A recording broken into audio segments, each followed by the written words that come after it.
Good evening, everyone. I'm going to call the regular meeting of the Council of the Corporation of the Municipality of Kincardine to order at 5 p.m. It is Monday, May 4th, 2020, and we're here in the council chambers at the Municipal Administration Center. When I say we're here, it's Mayor Ann Eady with Clerk Donna McDougall and our TV guy, Matt Smith. Everybody else is on calling in. So I'd like people who are on the phone just to say their name, starting with the Deputy Mayor. Present. And we'll just pretend we're at the table and just go around. Dave's. I'm here. Dave Tyler. Maureen Couture here. Jerry Glover. Bill Stewart here. Randy Ripple here. Laura Haight here. Doug Kennedy here. Good. So we've got everybody here tonight. Are there any amendments, additions, or deletions to or from the agenda? Oh, do you want to confirm staff as well? So we'll start with our CAO and we'll go through our staff that are here. Sharon Chambers here.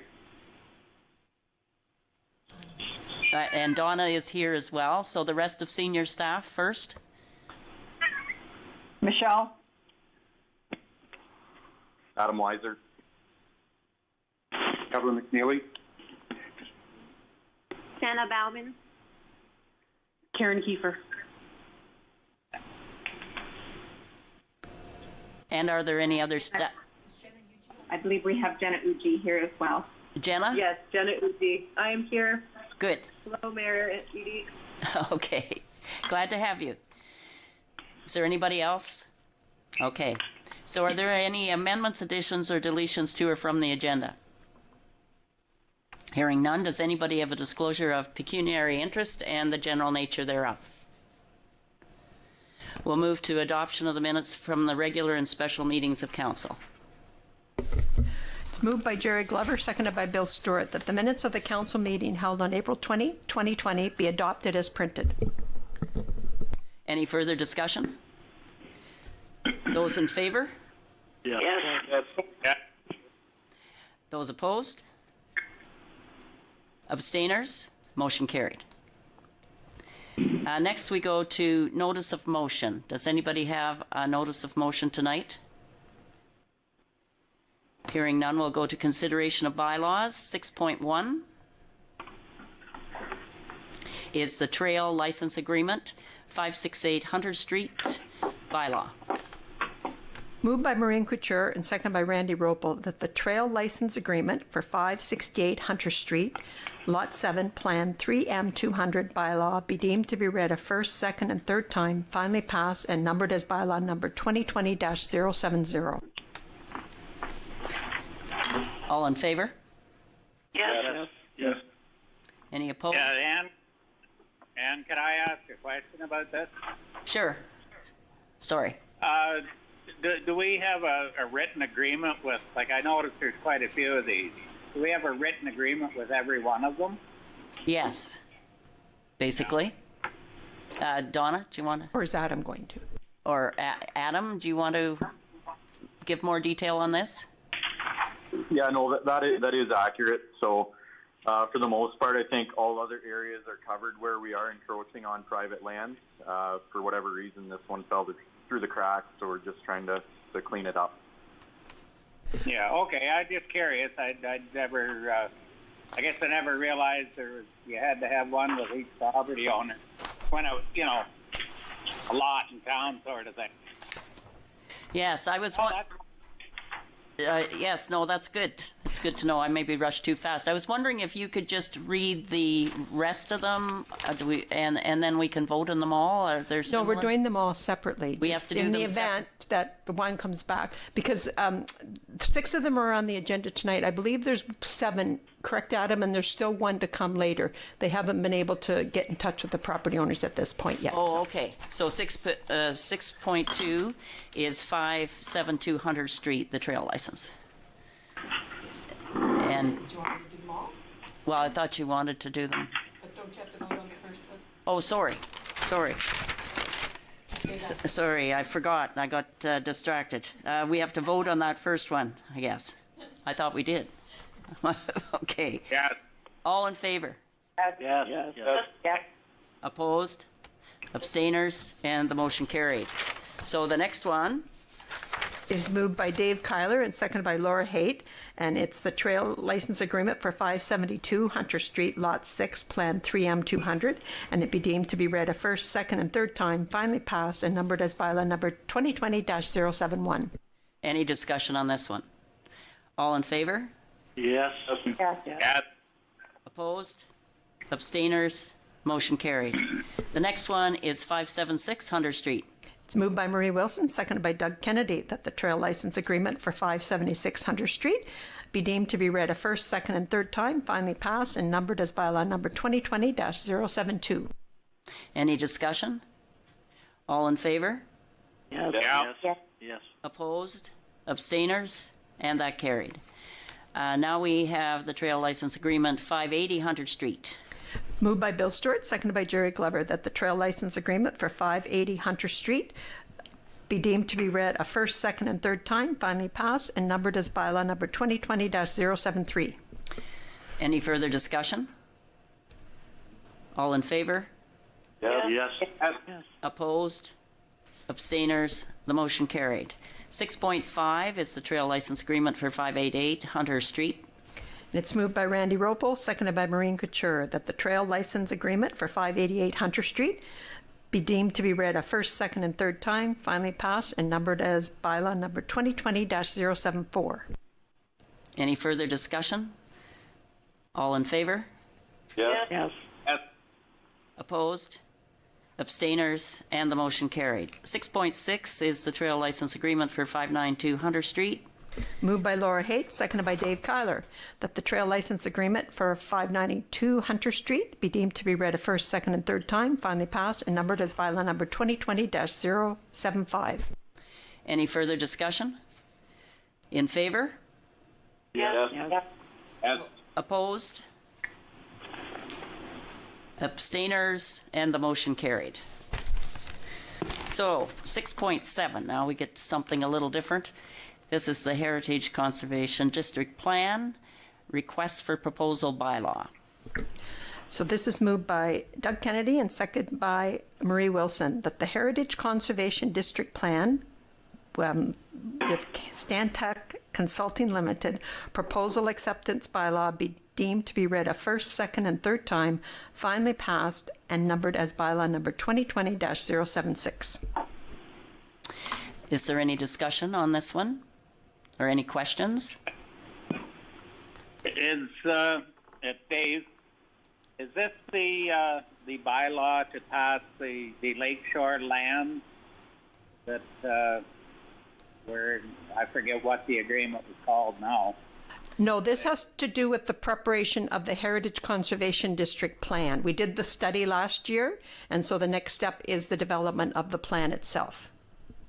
Okay, this is in town then, is it, Donna? Yeah, it's for primarily Princess Street and then the downtown area, and then we ended up including Harbor Street as well. Okay, thank you. I just didn't want to get confused on it. Well, that's okay, Dave. So, all in favor? Yes. Yes. Yes. Opposed? Abstainers? And the motion carried. Next, we move into Committee of the Whole. Moved by Jerry Glover, seconded by Bill Stewart. The council move into Committee of the Whole and upon completion, return to council. All in favor? Yes. Yes. Opposed? Abstainers? And the motion carried.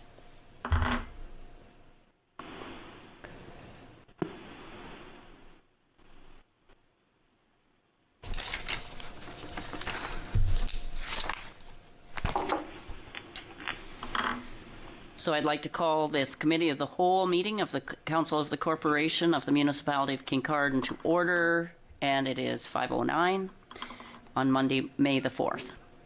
For roll call, I think we have the same as council. Unless anybody's left, we've got everybody here. Are there any amendments, additions, or deletions to or from the agenda? Does anybody have a disclosure of pecuniary interest and the general nature thereof for the Committee of the Whole agenda? Hearing none. we go to adoption of the minutes of the Committee of the Whole meetings. Moved by Maureen Couture, seconded by Randy Ropel, that the minutes of the Committee of the Whole meeting held on April 20, 2020 be adopted as printed. Any further discussion? Those in favor? Yes. Yes. Opposed? Abstainers? The motion carried. So 6.1 is emergency services, and the first topic on the Committee of the Whole for discussion here is the additional fire department training officers. And so I will ask our fire chief to speak to this, I imagine. Kevin McNeely? All right, thank you, Mayor. So I've put together a report that I would like council to consider. With all of the extra training and downloading that has increased the amount of training that the firefighters are required to do, I don't believe having one training officer can support all of these extra activities that we need to do. So I feel that a couple of the areas really require people to be very knowledgeable and specific, such as the water rescue, high angle, and I think having only one training officer currently, they just can't cover all of these specialties, regular training, and then weekend training, all of that type of stuff. So I'd like to get them some help. I know it will really improve a lot of the training, and they can focus a little better in areas within the training division. So I'm open for questions if anybody has any questions on it. I have a question, Marianne. Yes, go ahead. Yeah, I thought the different firefighters, I think the captains, took turns providing training. Is that still going to continue? It may occasionally. Obviously, we do still have the odd training officer that is very specialized, but a lot of the requirements under the new NFPA, we're going to try and do a lot of the training in-house, and to add that on top of the one existing training officer that we have, I think we're going to really overburden them, and I just think it's a better plan to kind of share some of the workload here. Okay, thanks. Does anybody else have any questions? I just had a question. So the captains, they must take specialized training to be captains, right? And so they have very specific jobs as captains compared to the training qualifications. Right. So a captain, traditionally, their expertise is actually on-scene fire suppression activities, where a training officer, they get certified with all the different adult learning skills, teaching skills, and as well as knowing the curriculum and teaching it so that we're meeting the standard. Okay, thank you. So it involves some teaching skills as well, whereas captains they're more the action on scene logistics type. Okay, that's good. Thanks. It's Bill here. Just to clarify, we're adding 2 new training officers? Correct. So right now we have 1 in each hall. Correct. This will give us 2 in each hall.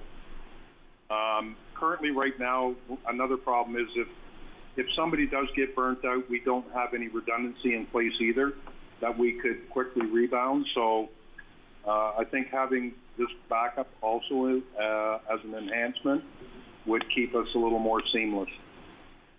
Just a clarification, so we're going to move everyone from Ontario standards up to this new NFPA Quad Pro standards?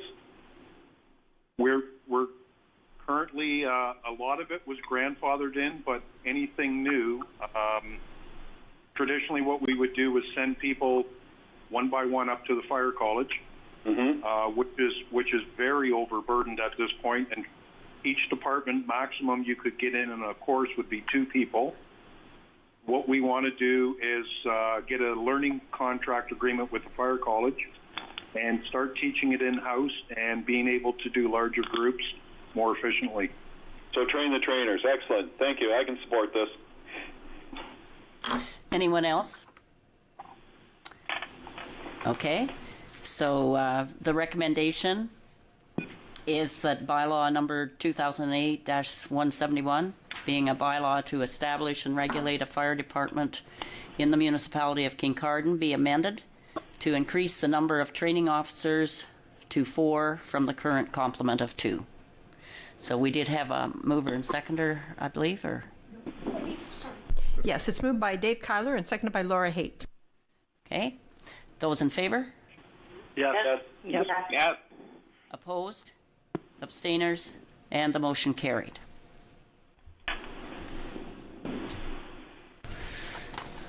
So next we move to Public Works, and 6.2A is the Birchwood Avenue Public Access, Block B, Plan 828. So Adam, I'll have you explain that, I think, or is it Michelle? No, that's correct, Mayor Edie. Oh, okay. Okay, so the report before you, we've been dealing with the property owner that abuts Birchwood Ave for the last little while. They're trying to seek an arrangement that would rectify their existing access. Traditionally, they have accessed their property from concession 7. We tried through illustration with some attachments and maps to identify exactly where the parcel is in relation to concession 7 and the proximity to Birchwood Ave. What we've chatted to them on is a conceptual consideration to look at realigning Block B that attaches during the plan of subdivision that was granted to the municipality, and we believe for the purposes of maintaining an access to the beach and to the lakeshore for the subdivision. So what we would like to do is we would look at severing that block, maintaining a portion of it for beach access, and converting the balance to road allowance. And that would then allow us from Public Works to work with the property owner and grant them an access off of Birchwood Ave. We looked at considerations such as granting access off of the county road where their property does have frontage. However, due to the area being heavily forested and the significant length to get to the frontage from the county road, we deem that this made the most sense. So before they've moved ahead with anything formal, pending direction from us, we wanted to run this by council to see if council had any concerns or questions, or in theory would support the concept. I do want to also note that during some of the considerations with the property owner, we have fielded some concerns from a neighboring parcel that at this point have identified that them having access there causes some impediment, I guess, to the use of their property. So what we've looked at, we do not feel that it will negatively impact anything. Currently, the existing land is deeded municipal and would just simply be converted to right-of-way versus the existing arrangement. Okay, thank you, Adam. Does anybody have any questions or comments for Adam? Do we? Okay, Dave. It's Dave. Then. Thanks. Do we have any ownership of access from concession 7 at all? So if I'll answer that, and hopefully I've got what you're looking for correctly here, Councillor Kyler. So there is access from concession 7. There has been a historical arrangement with the neighboring landowner for them to gain access to their property and their cottage. However, I understand that existing access, they weren't able to provide any detailed legal document that bound them to maintaining that. As well, additional to that, over time, the existing laneway has eroded at this point, they can no longer get through. So in addition to that, it would be quite challenging for emergency services to gain access. Yeah, this is, am I right in saying that this is basically what we've called the old Stagecoach Trail for years? Yep. Yeah, I believe so. Okay, so there's no problem with coming in off the end of Birchwood from in here in subdivision? Not that we could see from a legal perspective or from a visual review on the ground. And that's the way they want to come in? That is their preference. It is the closest in proximity to their parcel.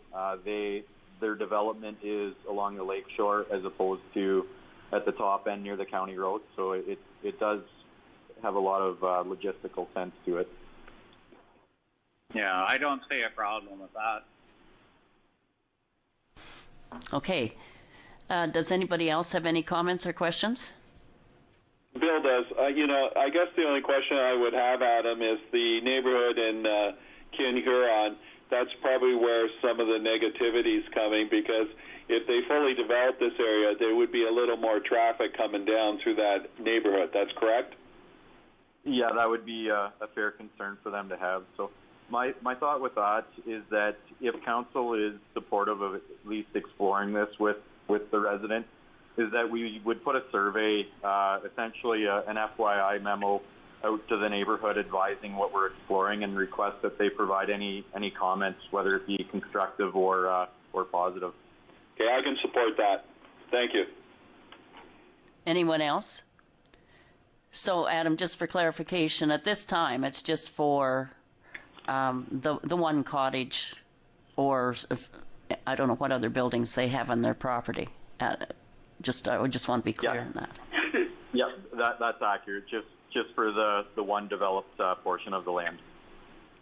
Okay, thank you. Anything other than that would be subject to planning processes and stakeholder agency review and comment periods if it evolved into something further. Yeah, so their first choice was just to come across the first 100 acres at the bottom of the 7th. Basically, I think, right? Yep. Okay. Yeah. So this will be much better. Okay. So the recommendation, if nobody has any other comments, the recommendation is that council support the subdividing of Block B, Plan 828, and dedicate a portion of the block as municipal road allowance for the purpose of granting access to 1698 Concession 7, Concession A, Part Lot 43, and further that council authorize the mayor and chief administrative officer to execute all required documentation on behalf of the municipality. And I'll let a clerk tell us who's going to move and second this. It's moved by Marie Wilson, seconded by Doug Kennedy. Any further discussion? All in favor? Yes. Yep. Opposed? Abstainers? The motion carried. So next, 62B is Durham Market One Way, and Adam, that is you again. So the purpose of this report, it goes back some time. So with the proposed development on the corner of Durham Market South and Queen, and looking at the proposal through the Accessibility Committee, there was a suggested review that came out of council to take a look at possible realignment or configuration of Durham Market South. So with that, staff reached out to a number of stakeholders, so that being affected stakeholders adjacent to Durham Market North and South and on Princess area, to get some feedback from them on impact if we were to consider a change to a one-way corridor on Durham Market South and Durham Market North, as well as out to emergency services and also our municipal engineers. So from that, we basically concluded that there were mixed feelings, mixed responses from the residential and commercial base, both having pros and cons that were realistic as to either how it would benefit or negatively impact them. So we considered that those there essentially outweighed each other. So additional to that, with emergency services, again, we had some comments that were both positive or didn't necessarily lead us to belief that it may gain a benefit. So kind of the last number of comments that I noted, or that we noted within the report, relate to a review and some discussion with the engineer. Essentially, there's a couple things that would cause either a challenge or that need to be looked at if we were going to make any type of change. And so with Durham Market North, it effectively is an extension or a connection to Russell Street, and that acts as an arterial road for the municipality. And with that in consideration, it would be very difficult, if not near impossible, for us to convert Durham Market North to a one-way street due to that. However, it would allow for Durham Market South to be considered. If we were going to consider that any further, there's a number of things due to the existing road alignment, both in terms of the elevation of it and how steep it comes off of or approaches Queen Street, is in addition to the sight lines and the skew of it, that we would want to look at. So a couple things that we concluded with our review and discussion at a staffing level is that partly due to the fact that development on that corner right now is somewhat stagnant and is for sale, that it would be better to assess once we firmly knew what and when was going to go there. And so in addition to that also is the existing road itself, and it's not in the 5-year window for reconstruction needs in terms of capital planning. So we felt it would be best to take a look at any improvements to that area, either during development need or when it was deemed necessary from a capital planning perspective and construction needs. So we're recommending to council to maintain the current configuration. Okay, thank you, Adam. Does anybody have any questions or comments for Adam? I just wanted to comment that when it came from the accessibility committee, it was for people entering Queen Street from Durham Market South, given the development that was going to occur. So I have no problem with deferring this until we see if and when another development comes to us. Okay, thank you, Maureen. Anyone else? Okay, thank you, Adam. I had just thought we were considering Durham Market South. I never thought of, because Durham Market North is wider, so that's the good information. Thank you. So I'll turn it over to Donna. We have if nobody else has anything, we have a recommendation that council maintains the current two-way directional traffic flow in Durham Market South and North. It's moved by Bill Stewart, seconded by Jerry Glover. Any further discussion? All in favor? Yes. Opposed? Abstainers? The motion carried. I guess I forgot to read in further that staff investigate improvements during future planned road upgrades, as Adam said. So the next one for Public Works is 62C, Huron Terrace temporary stop sign placement. Adam? Okay, thank you. So in light of some recent discussion, Councillor Kennedy raised a concern directly with Huron Terrace and traffic on it. And in addition to that, we at the staffing level have received a number of inquiries and concerns since the closure of the Queen Street Bridge for construction there. Essentially or effectively, that redirected all traffic to Huron Terrace. And so with that, we've fielded a number of concerns with people trying to migrate across the road. What we looked at then was the overall distance of Huron Terrace, and I'm sure a number of councillors feel possible concerns in regards to the speed of traffic as it is historically with Huron Terrace. So we did provide a bit of a map just to highlight to everyone the exact overall length and distance. So it is about 2.5 kilometers that people could travel with with no actual stop unless they had to come to a stop at Harbor Street where the crossing is. So what we are recommending within this report to council is that we erect stop signs on Huron Terrace for north and southbound traffic at the St. Albert and Lambton Street intersections. The thought with this is that it will add some controlled locations for pedestrians to travel east and west across the road. Additionally, it'll cause the overall length of Huron Terrace to be split into separate quadrants or segments, and thus requiring any of the traffic that's traveling there to come to stops and slow down at a few locations. And with this, we're suggesting that it's put into place for the duration of both the Huron Terrace force main works as well as the Queen Street Bridge, because we will see impacts during both of those contracts with traffic having to go over to Huron Terrace. So it's Maureen again. Yes, Maureen. So the Lambton Street intersection will be a four-way stop?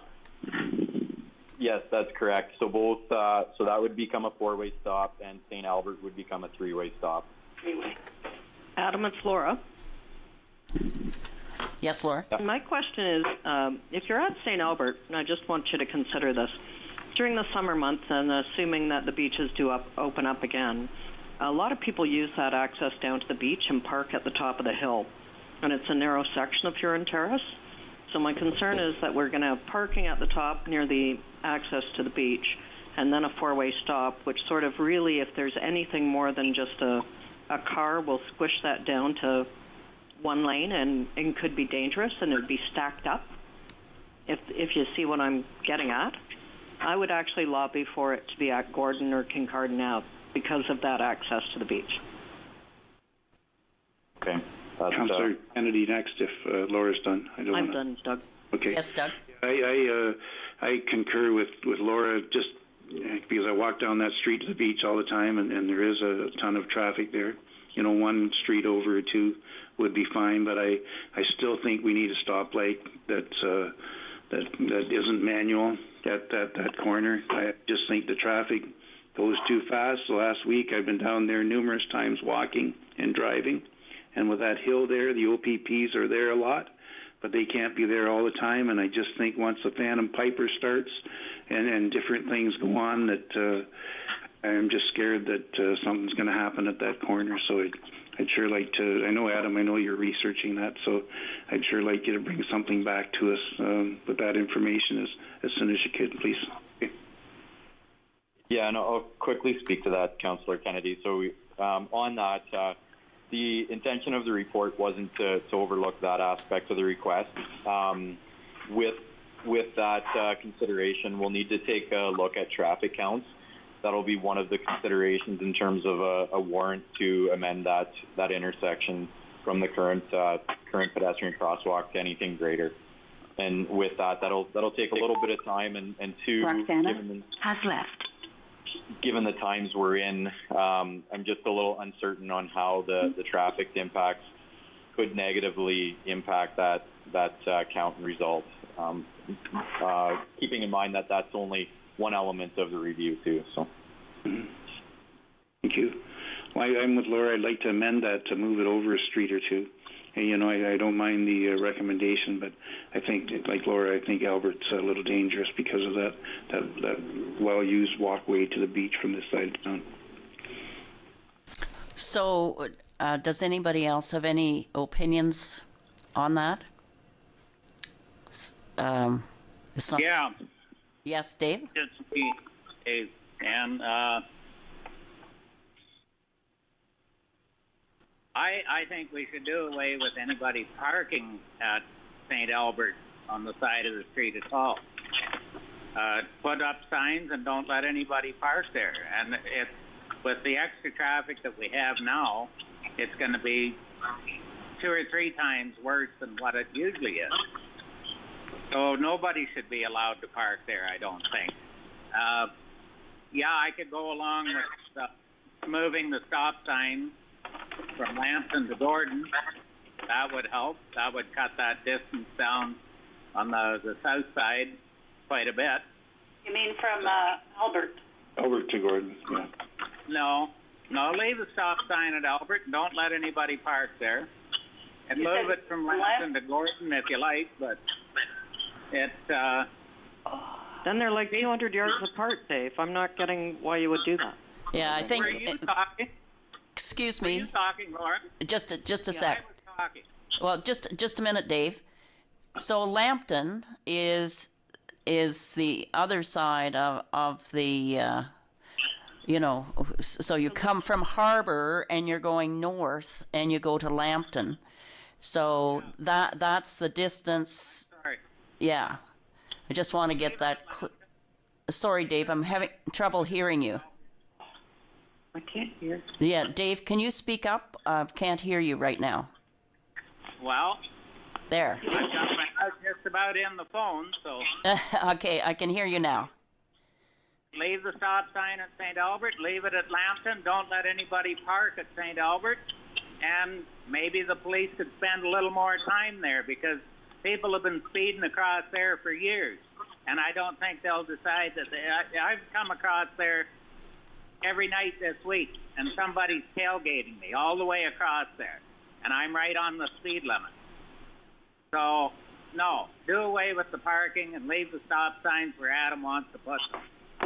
So, Adam, there's lots of parking if they go down to the beach, and we have, considerable parking down there. I kind of agree. That's for that corner to have a lot of people parked there at any time. It isn't the best. So would that be feasible? People can just be encouraged to park. When you drive along Huron Terrace and it switches into Penetangor Row, it is difficult for the amount of traffic that's on there if you have people parking at the side. And we do have room to go down to the beach, and people like to ride their bikes around town and things. So maybe it's safer overall if they just park at the beach if they want to go down to the boardwalk and the lake. Do you have any comments? Yeah, I would agree with that in terms of the elimination of the parking. What I can comment from a historical consideration is that we've had a number of discussions with the former foreman from Kincardine that that intersection in itself, he's had concerns for quite some time and wanted us to eliminate or reduce parking there. Just looking at it from an aerial view, that is where the skew in the road alignment occurs. So he's had concerns for quite some time in the sight line there. So with the additional just a minute. Adam's talking, please. I thought he was done, sorry. No, just finish, Adam, please. Yep. And with the additional traffic on Huron Terrace due to the closure of Queen, I think it's only going to further compound or increase the risk at that intersection if we don't take the parking away. I agree. Maureen, you had a comment? Yeah, I agree. If the parking is going to be allowed to continue, I agree with Laura's suggestion. But if we're going to eliminate the parking, then I think it can stay at St. Albert. Okay. Any other comments? I've driven along that street for years, and I'm sure we all have.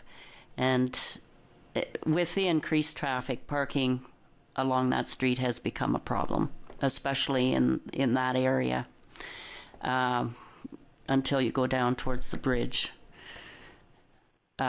So we have a recommendation if there are no more questions or comments. Okay, Donna, I'll let you give the mover and seconder the recommendation. Moved by Randy Ropel and seconded by Maureen Couture.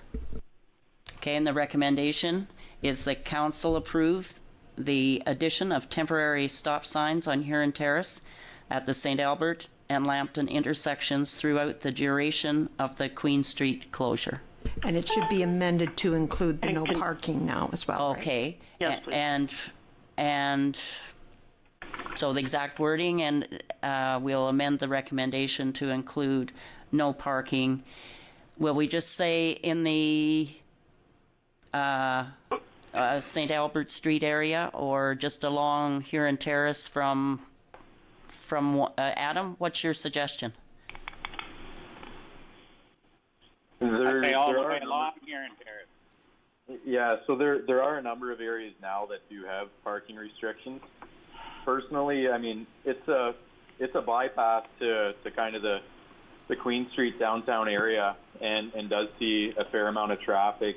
As we look a little further out, and when I come back to council with some details on the master cycling plan that we're looking at, here on Terrace, I'll have some considerations for possible bike lanes as well that would impact parking. So personally, I think especially during the construction, we should eliminate the parking along here on Terrace. Okay, so the whole way.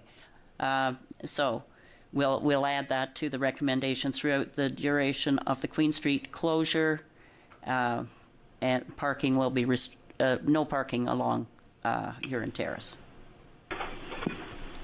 Okay, so those in favor? Yes. Yes. Yes. Opposed? Abstainers? And the motion carried as amended.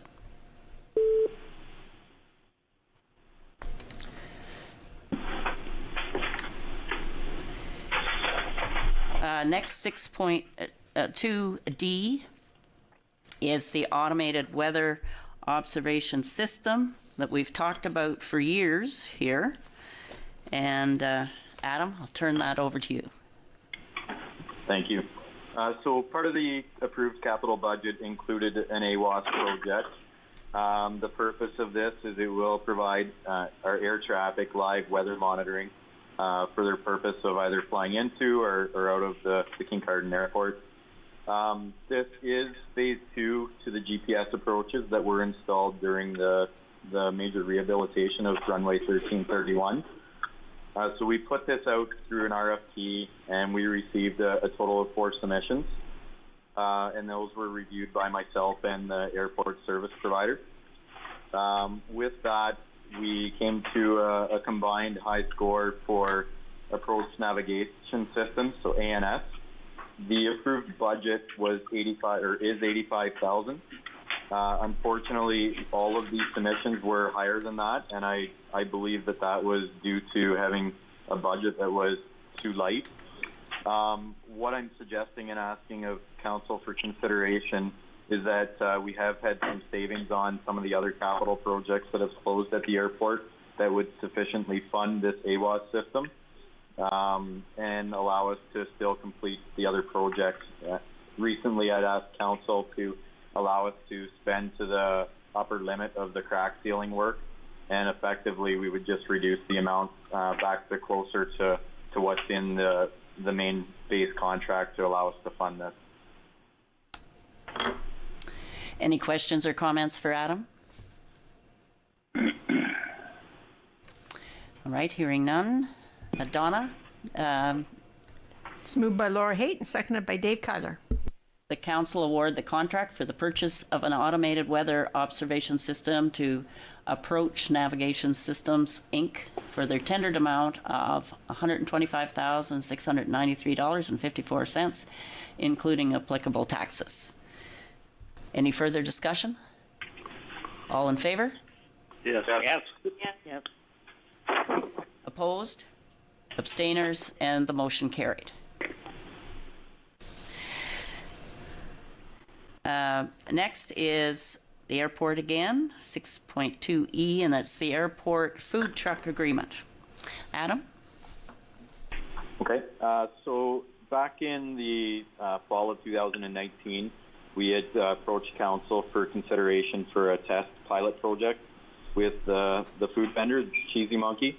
They had previously resided at Pine River Cheese. However, when Pine River shut down, their lease was terminated. So they did situate themselves after approval from council in the fall at the airport site, and did have enough success there that they wanted to come back on a more permanent basis. So the next step to look at that was to come up with an agreement that was suitable. So what we prepared and put before council is an agreement. It's an annual agreement that does allow for extensions either on an annual basis or up to a term of 3 years. And then with this, it would allow them to be situated on the site to supply food that, would allow people that are traveling on the highway to pull in, but the primary focus is to hopefully attract aviation traffic to the site, which could lead to higher sales on fuel, as an example. The aspect of having a food service there was part of the RFP process that our ASP did put in as one of their deliverables. So entering into this agreement would help them achieve one of the deliverables they did set out to come to an agreement on. With the agreement itself, it's set up that essentially the food vendor would be situated out near the highway across from the airport shed, and then we would be providing them with a water and hydro connection, and we would be recovering costs of their operations through the monthly agreement. Thank you, Adam. Does anybody have any questions? Yeah, Donna, Ann, it's Dave. Yes. Do we have to make her a parking lot or anything like that or just leave things the way they are where she had the trailer set up last year? So what we've talked about doing is coming in with the grader and stripping off approximately a row of parking adjacent to the driveway, in far enough from the highway that it meets appropriate setbacks from MPO, and then it would run parallel along the existing driveway, or possibly perpendicular, but in that vicinity, and we would place aggregate there. So it wouldn't be a significant cost to do that, but we are looking at doing that, and then if things transpired into something different, then we would look at something further down the road if need be. Mm-hmm. Yeah, no, that sounds good. Thank you. Anyone else? Okay.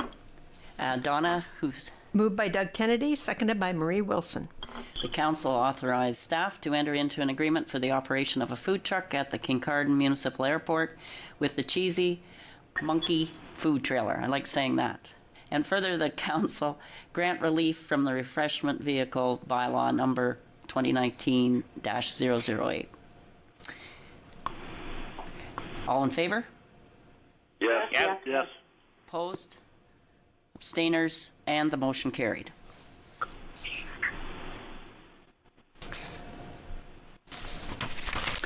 Next, 6.2F is the Godrich Street Erosion Project. And Adam, this is unfortunate. It's one of these things that is happening this year. Not only in one place, but various places along the lake. So I'll let you speak to this now. Okay, thank you. Certainly agreed on the unfortunate aspect, and that we're dealing with it in many areas. Just before I get into the actual kind of detail of the report, we've already made repairs at the end of Kincardine Ave, at the end of Broadway Street, along Sunset Drive, and had to go in and open up a number of stream connections that were arteries for pathways for fish habitat, etc., that were cut off due to a number of the storm events or impacted and eroded. So we're seeing it all along the shoreline, and that's just a quick, number of locations from a municipal level, not to mention all of the private landowners as well.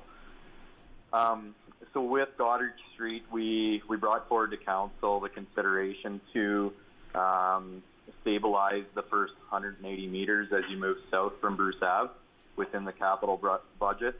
Unfortunately, what we're seeing as a result of the recent storm events is that the entire shoreline that we're seeing that's within the municipality of Kincardine limits has increased to 570 meters that we have concern along.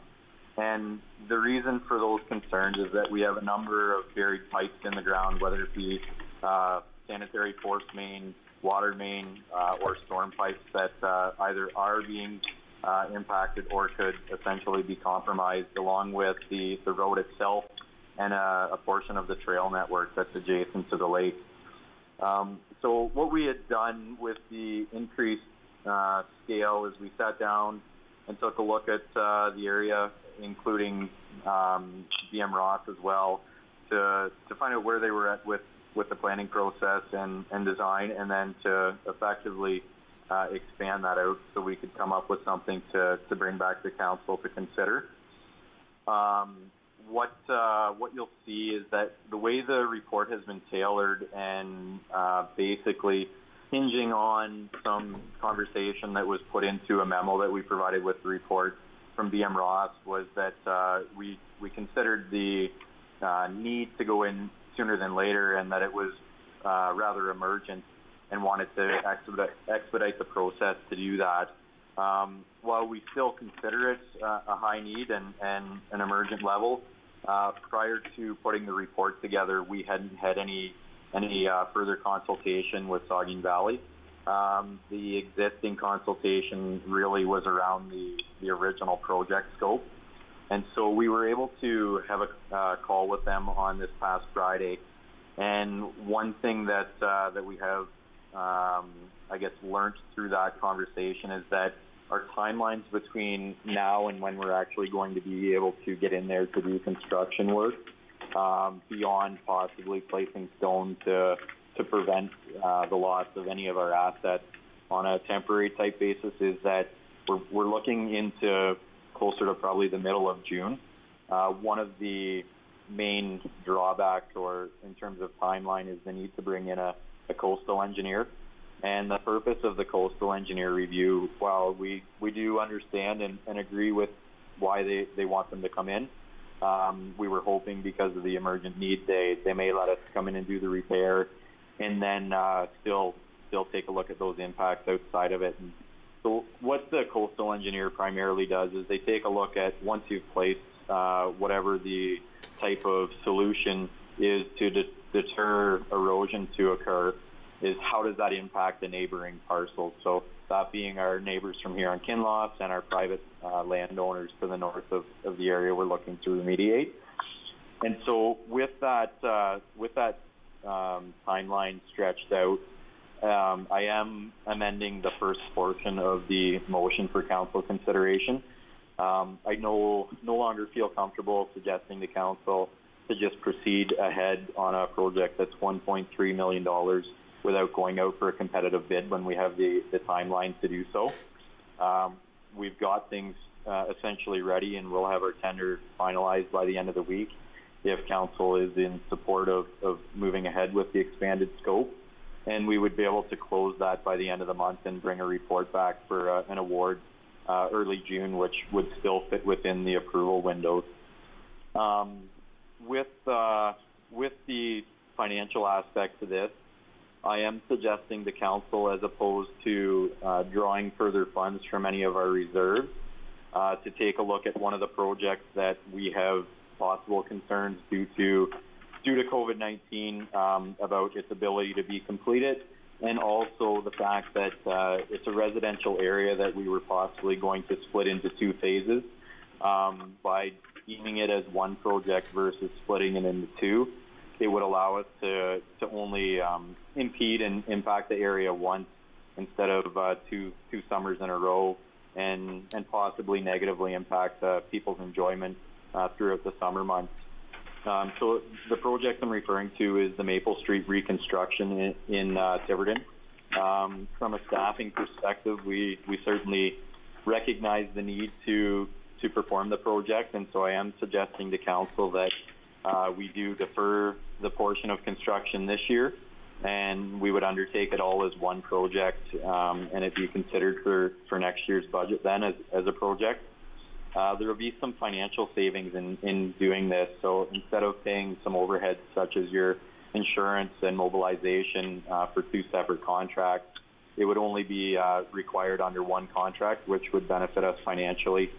And I think if council was able to support that, it would provide a better result for the overall project and the neighborhood as a whole. Okay, thank you, Adam. So does anybody have any comments or questions? just say your name And first. Randy. Randy? Yep.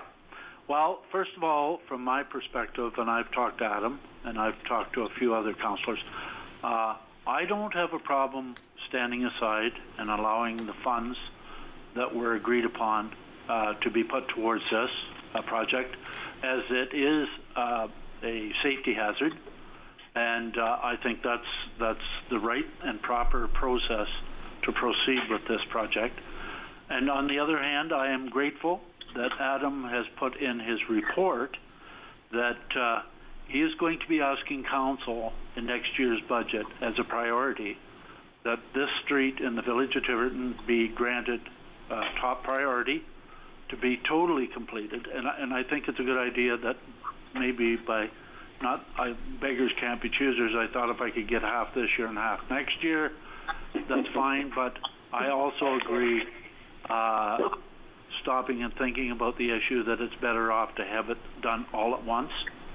And that he's also ensured that the engineering for the project, tender ready, would be complete this year, and that next year council would consider, I guess, or agree that this project will proceed. I'm sure that there's a few people sitting at the table there, or used to sit at the table, that are now on the phone, that maybe thought I would blow up.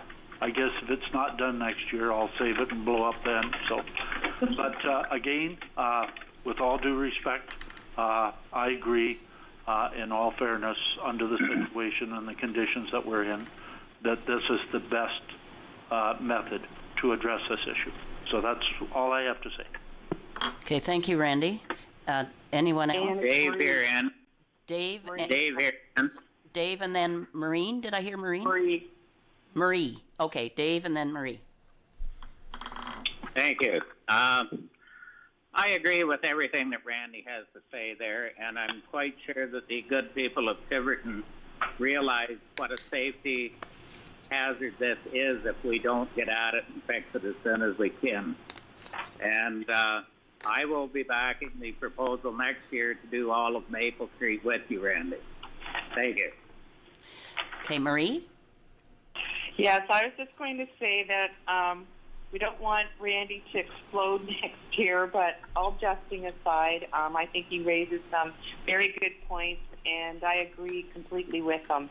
And I think this is a solution that anybody can support and certainly will understand. It's for the benefit of the entire municipality, and everybody is going to benefit ultimately. So definitely support going forward with this proposal. I'd like to comment in. Yes, Bill. Mayor Eady? Yes. First of all, I'd like to thank Adam and his team for doing such a great job so quickly. It's unfortunate that we have to suffer these costs, but living along the water, I fully understand. Back in '86, I think I spent $2,000 on fixing my shoreline. Today it'd be worth about $20,000, so I can sort of say that we need to spend the money today and not wait until next week. I'll try to talk to Adam. I'll try to talk to Mother Nature and make sure we don't have another storm like we did 2 weeks ago until at least the fall, until we're ready. Like the idea of tendering, like the idea of Randy. Thank you very much, and you have my full support next year to get your Maple Street project 100%. So thanks for everyone. I can support this. Does anybody else have a comment or question? Jerry here. Yes, Jerry. Jerry.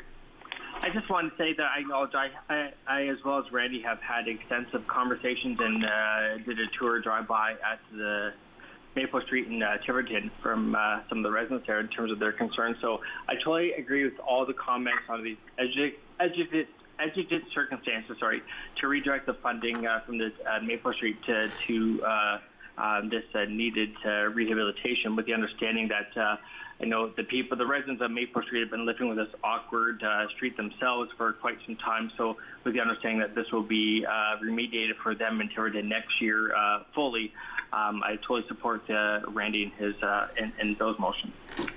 Thank you, Jerry. Anybody else? So I was just looking at the recommendation, and so I was just going, unless Donna has better wording than me, but I wanted to add at the end that engineering for Maple Street will be completed in 2020. I would like that right in the recommendation. That's perfect, Dan. Okay. So I'll hear what Donna's wording is. So it's moved by Jerry Glover, seconded by Bill Stewart. The council approve increased scope for Godrich Street erosion protection, and further the council defer construction of Maple Street until 2021 so funds can be reallocated for the emergent shoreline repairs as per the report, with engineering for Maple Street to be completed in 2020. Thank you. This is, I appreciate everybody realizing that this is a deferral of Maple Street that makes sense, but I too don't want it to see anything happen. I want to see it go. It's so. All in favor? Yes. Yes. Opposed? Abstainers? The motion carried. So I think we have a good solution there. And 6 Hey, Ann, can I just add something, Ann? I apologize. Yes. It's just Jerry here. This might go without saying, but I'd be derelict if not, and I think Randy would support this. Could we have a personal outreach from Adam and his team to some of the residents who have already come forward with some of their expressed concerns about Maple Street and sort of what our initial understanding and commitment was? I'm sure they'll understand watching this, but in the event they're not watching, could we have staff maybe personally reach out so they're not reading this, sort of secondhand? That's a good idea, Jerry, because this has been talked about for quite a while, and I'm sure they were excited it was going to start this year. Very excited, yes. Yeah, so maybe could each resident along there receive a letter just confirming? Yeah, they seem to have a good relationship with, I think, Adam and his team, and I certainly don't want to add any more work, but I think under the circumstance, they will totally understand. I think Randy will support that. I think the residents will, but I think that personal outreach will go a long way in terms of understanding sort of the circumstance we're under. Yep. Thanks, Jerry. Yes. Yeah, we can definitely do that. Great minds think alike. I had made a note as council was deliberating through this. So. Okay, thank you, Adam. Thanks, Adam. None of them will be as excited as Randy. You got that right. Okay, 6.3, other areas of responsibility. And our CAO is going to give the COVID-19 and the declared emergency update. So Sharon? Thank you, Mary Edie. For the duration of the declared emergency, I'll be providing council with an update on the municipality's pandemic response at each meeting. So following my report, senior managers and I are happy to answer any questions that council may have on pandemic-related matters. The first item is the fire ban, and the fire ban across the county. I know many of you may have been receiving inquiries about this, and I know staff certainly is. And particularly about backyard fires. And so last week, all of the Bruce County Fire Chiefs met, and they reached a unifying recommendation that the countywide fire ban stay in effect until the province lifts some of the restrictions that are currently in place. The ban was put in place with the intention of limiting first responders coming into contact with COVID-19 and to keep the firefighters safe and healthy. And the fire chiefs felt that the risks to personnel are really the same today as they were weeks ago when this was implemented, and are doing everything possible to keep our volunteer firefighters at home and not at incident scenes where their risk of exposure is higher. So the chiefs will be reviewing the need for the fire ban again in 2 weeks, May 14th or earlier if the province lifts the provincial burn ban. Moving forward with the ban in place, fire departments will be accommodating the agricultural community. So if there are specific situations that a fire is required to accommodate the future food production, landowner can apply to the local fire department for an exemption to the burn ban, and then it will be permitted. And these exemptions are very limited, and they must prove a need, not just for convenience only. The next item is community safety and well-being plans. You will remember the county initiated a county-wide project to implement community and safety well-being plans, and the deadline for that was January 1st, 2020. And we've received a communication from the Ministry of the Solicitor General stating that that will be delayed, but we don't know what the deadline is going to be as of yet, but they'll communicate that to us when it has been determined. The province has deemed community gardens to be essential because they're a source of fresh food for some individuals and families. And local medical officers of health are going to provide advice, recommendations, and instructions that the garden must meet in order to operate, such as physical distancing, cleaning and disinfecting commonly used equipment and surfaces. So Karen, our Director of Recreation, is working with the Bruce Public Health Unit to ensure proper protocols are put in place for the safety of those using the community gardens located at Getty's Park in Kincardine. Farmers markets have also been deemed essential by the province, but despite this, we have received correspondence from the Medical Officer of Health in Grey Bruce recommending that farmers markets be kept closed at the current time. The municipality has canceled all events, as you know, and that includes municipal events until June 30th, and farmers markets were included in that communication. When farmers markets are ready to open, the province has provided a couple of options that would need to be part of any plans to reopen, with the final approval coming from the health unit. And so staff is working with the organization who runs our farmers market to assist them through those guidelines when they are ready to open. We are also receiving a lot of inquiries about beaches, and I'm sure council is as well. And there seems to be a little bit of inconsistency there. And that is because originally the province announced that all beaches were closed. However, later they provided clarification to the chiefs of police across the province that beaches were open for walk-through purposes only. So that would mean things like dog walking or exercising. Those were the examples that were given. But we still have to ensure that social distancing at 6 feet and no more than 5 people remains in place. So that makes it somewhat difficult to enforce. Most municipalities have kept their signage up indicating that beaches are closed because of this difficulty for enforcing some of those provisions.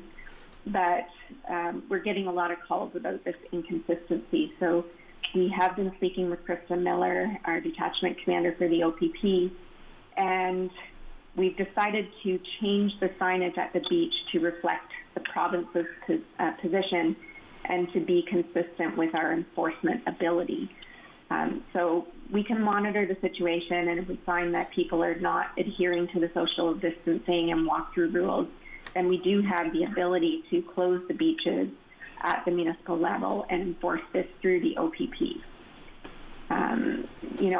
We're still getting a lot of inquiries around launching boats from the beach, swimming, and those types of things. And it is a real concern from the enforcement perspective, and the OPP is somewhat, I guess, perplexed by the lack of clarity at the provincial level in how they enforce those sorts of things, because if you start to allow those activities, then, it's a very quick step to having sunbathers and picnickers, and that's not really the intent of what the provincial order was. So we're going to monitor the situation and see if we have to do anything further when the weather gets better and people are wanting to congregate towards the beaches. The Medical Officer of Health is continuing communication regarding seasonal residents. A press release was issued just today, and it is still encouraging people not to travel to this area. However, they are acknowledging that if you are already at your seasonal residence or cottage, to stay there, don't travel back and forth between locations. And they've also added to the communication not to invite friends and family to visit your seasonal residence or cottage, and follow the measures that are put in place for social distancing. You may have noticed there was an order coming out of Norfolk County that was actually an order from the Medical Officer of Health. restricting people from going to their seasonal residences, and I think it's getting quite a bit of backlash on social media. Dr. Era, our medical officer of health, said that he was in discussion with the chief medical officer of health for the province and also all of the regions, and they did not decide to move forward with this approach, and they're going to continue with their messaging as was released today. Our emergency control group is continuing to meet weekly, and we discuss issues and receive updates from agencies. You may also be receiving inquiries about the Waste Management Center, and Public Works is working on a plan to reopen the Waste Management Center with procedures in place to protect the staff working at that facility. And as you know, Premier Ford announced last week that the Ontario government is allowing certain businesses and workplaces to reopen as long as they comply with strict public health measures. And those include seasonal businesses and some essential construction projects. You will find that if you are a business who is on the list that is permitted to start now, there is 60 sector-specific guidelines on the Ontario website to help employers prepare their workplaces so they can be reopened safely, and we are referring a number of our businesses to that website so they can ensure that they're following those protocols. Among the businesses that are allowed to open now, we have garden centers and nurseries with curbside pickup only, lawn care and landscaping, and this was a really contentious issue among our residents. We were hearing a lot from our local lawn care contractors and residents wanting to be able to use lawn care contractors. And so this is good news for those people that they are able to maintain their properties. And the additional essential construction projects, which does include municipal projects. We have referred our capital projects for the year, and a report is coming forward at the next meeting recommending some projects to be deferred. Now, in light of this announcement, we may be able to move forward with some projects. However, we do need to seek clarity from the province about whether specific projects are essential or not. So it may take us a bit of time to work through that. Child care centers are also listed, automatic and self-serve car washes. Golf courses can prepare their courses for the upcoming season but not open to the public. And marinas as well can begin preparations for the boating season by servicing boats and placing boats in the water, but they are not yet open to the public. And Karen is working with the Kincardine Yacht Club to prepare the marina for reopening. On April 27th, the Ontario government released the framework for reopening the province, and it's a three-stage plan where we would gradually open more businesses, and in the final stage, we would be opening all workplaces and relaxing restrictions on public gatherings. On our weekly calls with Dr. Era, the medical officer of health, he has reiterated that this is not a timeline, it is a roadmap, and we will move through these phases based on the reduced spread of the disease in our community. So as the reproductive rate of the virus declines, we will be able to open things up, but we also have to watch what the province does, because we do not want to open too soon and encourage people to come from other regions where the reproductive rate of the virus is still higher. Just as another note, we have been receiving inquiries from local organizations wanting to raise funds and do bottle drives, and the OPP is not in support of that at this time. And also, in light of the province starting to talk about reopening, the senior managers and our HR manager are working to develop plans for how the municipality can reopen safely. And this is going to include any personal protective equipment, physical barriers for customer service areas, shift work for business continuity, and to reduce the number of people reporting to one location. And so we will continue to report back to Council on those plans as the province proceeds through those stages of reopening under the provincial framework. And that is the end of my update, and I would be happy to take any questions, or senior managers can respond as well. So any questions, just say your name first, please. Jerry, Yes, Jerry? I won't belabor it, but just a quick comment. I support everything Sharon has said. I certainly would never want to seem to be overstepping Dr. Ian Era. Have a lot of respect for him and just want to support, his messaging. Is that we don't want to seem as though we're being restrictive or overreactive or heavy-handed, but we don't want to become complacent. The first wave didn't get to us as though the tsunami was projected to. That being said, entering the fall, we still have to have some diligence and not let our guard down, but just want to ensure that people are exercising reasonable judgment and still being prudent and cautious going forward. If we're not out of the woods yet, we start to have a massive surge of people coming up here, we could easily have a regression, and sometimes the fall or the second wave is a bit worse than the first or the projected first. So I still want to caution that we follow public health advice and exercise social distancing, no matter what is happening on the forefront, that we are just exercising reasonable judgment and listening to public health so we don't have a worst wave ahead of us and we can still plank the curve. That's all I wanted to say. Thank you, Jerry. Anyone else? Dave here, Ann. Yes, Dave. I'm not sure if Sharon referred to the flower gardens down along the beach when she was talking. I don't think she said anything in particular about them, but would people be allowed to go down and work in their flower gardens there?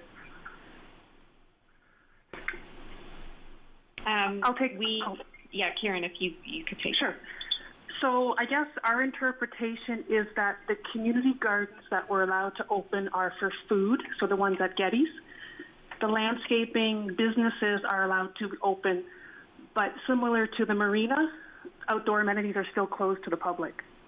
So it would be our interpretation of staff that these areas are still closed to the public. Okay. And I've been getting a lot of calls about the landfill, which everybody has, I'm sure. The LEAF project down at the racetrack, I think, was a flop. Looks like we're opening a new gravel pit down there. The Jersey barriers are getting knocked over. I think I would like to see somebody come up with a solution that we could actually control the dump somewhat like the stores, the grocery stores, and let so many people in, and as they come out, let more people in. And they can line up on the road out there. There's all sorts of room. I realize that the going to the dump on Saturday morning does become a bit of a social aspect to things, but I'm sure we could control it. And I realize that people can put it at the curb with a tag on it, but there's things that I think it could work a lot smoother if we were to open the landfill again somehow. And I don't. Laura? Were you finished, Dave? Yes, I am. Okay. Laura? Dave, I have it on good authority that the very things you're discussing are being worked on by staff almost daily. And I would expect a positive announcement any day now. Well, that's, I guess, what I was really asking for. How's the progress on it? Thank you. Okay, thank you. Any other questions? Mayor Eady, can I just speak to that quick? Yes, I'd be glad to hear that it's happening soon. That's good. Yeah, so I'm not gonna release full details because we're still working on those, and I don't want to say something prematurely of what may take place. But we are working on a plan, and the goal is to have the Waste Management Center open to the public starting next week. So stay tuned this week, and we'll get back to you with full details as well as out to the residents. Okay, thank you, Adam. Sounds good. Thank you, Adam. A lot of people do a more extensive spring cleanup, and so that will be helpful to a lot of people. Anyone else? Okay, so all that was for information. And we'll wait till next week and see what other changes we have. Each week there brings more changes, it seems. So next we have 6.3B, the Kincardine Business Pandemic Impact Survey results. And Sharon and Jenna are involved in this. So who goes first? I'll just introduce it, and then I will let Jenna take it because this is her initiative. So Jenna has been working with the Kincardine BIA and the Chamber of Commerce, and they really have had a great relationship and partnered to complete a survey to help assess the impact of COVID-19 on businesses in the municipality, really to be kind of inform what we need to do for our business recovery efforts. So we did have 70 businesses respond, and they have noted some of their major concerns being cash flow and lack of revenue, financial issues for staff and clients, and fear of closing, and recovery and keeping staff safe. So they are requesting help with rent, mortgage, and interest relief, deferral, funding, loan navigation, and promotion and marketing, which is a shop local program that Jenna can tell you about, and staff salary relief and financial aid. So Jenna has been really working to monitor the provincial programs that are coming out and communicate those to the business community. And, you know, in addition to our own investigation that we're doing, the County of Bruce is also, they've developed a task force for business economic recovery. But I think that, you know, it's important that we do our own work, boots on the ground with our own business community, and develop programs that really are specific to Kincardine. So with that, I will let Jenna talk about the good work that she's been doing with our business community. Thanks, Sharon. Hi, everyone. As Sharon said, there have been a lot of great projects that we've been able to pull together with the help from the Kincardine Chamber and the BIA. Rick and Ashley and I essentially are talking every day. As we all know, through this process, communications has become more valuable than ever. And that's what we've been able to do together. So, of course, we wanted to be able to respond to what the businesses needed.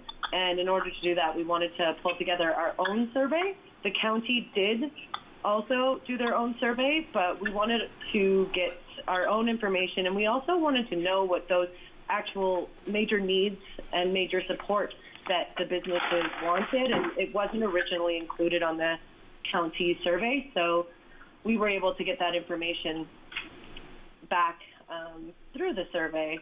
Just before I go into the survey a little bit more detailed, I'll just give you a little bit of an overview of what we have been working on.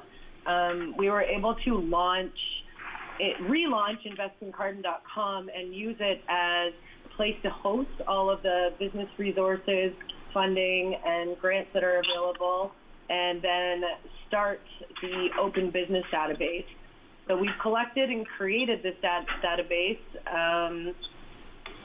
I think we had it officially live on March 28th, so we had to do it really quickly and worked with all of our business lists, communicated through email, calls, everything, so that we could get as many people who were open with product or service onto the database as quickly as possible. And once we got that up and going, we were also able to make a Google map that has all of the locations and the listing information about the businesses. It took a lot, but now we actually have that database for the future as well that we can build on into the future. A lot of changes on a regular basis. And then, of course, the county wanted to start a map. So since we already had all of that information, we were able to just share it, and they had our Kincardine portion of the map up a lot quicker than the rest of them. Another thing that we wanted to immediately start was a Shop Local campaign, as people didn't necessarily know what businesses were open. So we wanted to take the different types of businesses and create promotions that went out to everyone on social media and through various other media. Of course, the data changes on a very regular basis, so we have to update some of the posters, and a lot of people have been sending us businesses that they thought should be on the list and that kind of thing. But in order for us to add the business, we want to make sure that we talk to them, because we have had 4 or 5 say, I don't want to be on the promotions because I just don't have the capacity. So we are talking to all of the businesses as well. We've done a couple of projects helping out Bruce Power in regards to some packages that were created and filled with local business products. Rick and Ashley really got a lot of work done on that one. Rick even hand-delivered a lot of the packages to the various people that were involved. And then I'm sitting on the Economic Development and Community Developers Committee for the Economic Development Recovery Action Plan that's put on by the county. So we're getting updates from Manpreet on a weekly basis on what is going on with that. Our local representatives are Rick Clark and Daryl Perry, and that's who's kind of, Rick sends me information whenever he can on that as well. But as Sharon said, knowing that we have specific needs within Kincardine, working with the Chamber and VIA, and then our internal staff, Kelly McDonald, Donna, Sharon, and myself, on moving into the full recovery and waiting to hear all the information from the government before we really push into what we're going to do is integral. So for the survey, as you'll all see, we put together a bit of a more simple infographic so that you guys could all share it and we could share it with all of the different ministries that we're working with, advocating for business. The data that is on here was between March 27th and April 21st. Of course, the province came out with... Excuse me, Jenna. I think somebody has forgotten to go on mute, because I'm hearing noise interfering with what you're saying. So can you just check to see that you're on mute so we can hear Jenna better? Okay, Jenna? Okay, yes. So, of course, the province did come out with some funding and relief programs about 4 days after we took the survey down. So that could have impacted some of the results on the survey. So just making it clear that we did pull it down on April 21st is important to understand the data.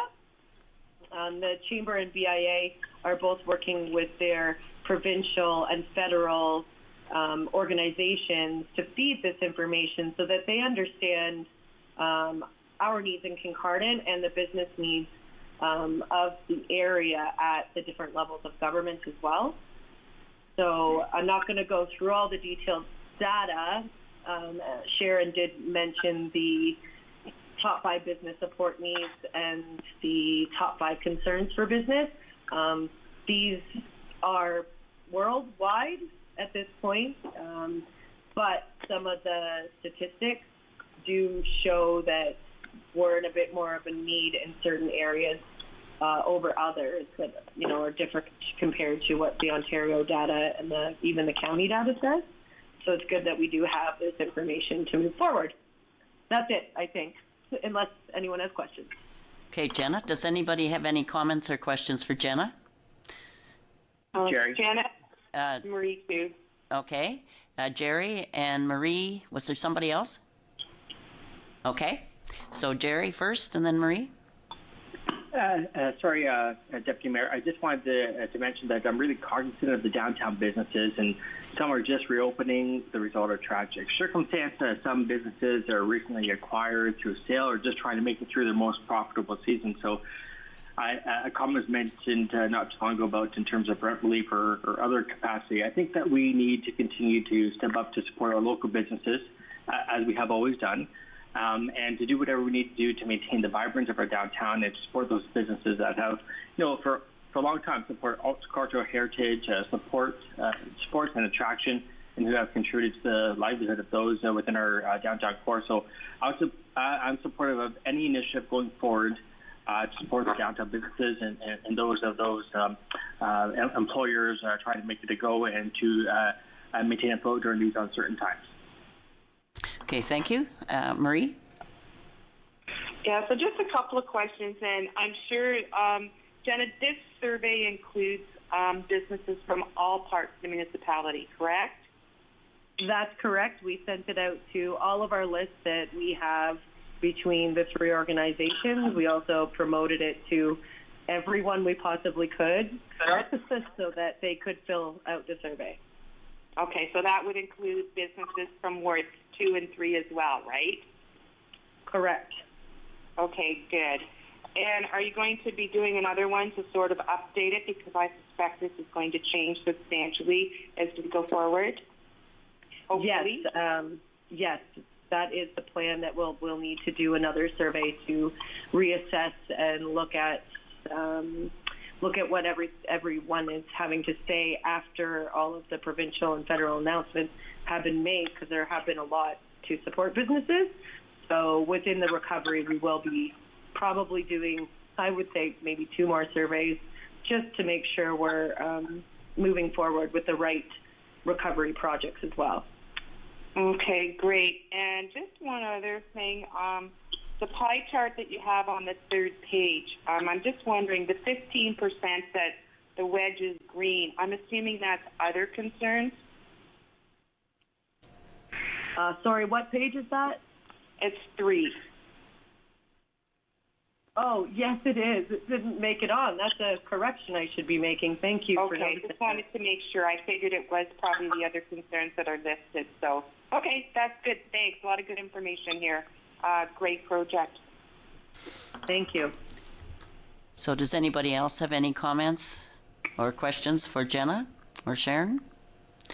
So I would like to thank our economic development people, Sharon and Jenna. I know you've been working very hard, and I like the way you're coordinating with the county, and I think it is very important that the municipality of Kincardine have their own information for the county and works with the county, but having our own local information is very important, and we can update it and take a lead and make sure that no business in our area is overlooked.